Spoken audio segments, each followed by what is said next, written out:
সম্প্রতি সোশ্যাল মিডিয়ায় ভাইরাল হয়েছে এক বিশেষ সাইকেল, যার চাকায় নেই কোনো স্পোক, নেই প্যাডেলেও, তবুও চলছে।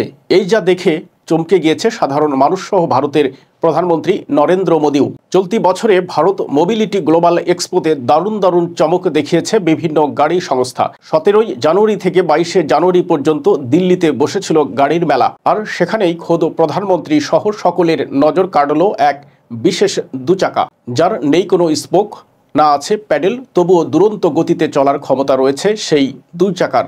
বলা যায় 4 চাকা বাইক সমস্ত কিছুকে পেছনে ফেলে সকলের নজর কেড়েছে এই হাবলেস সাইকেল।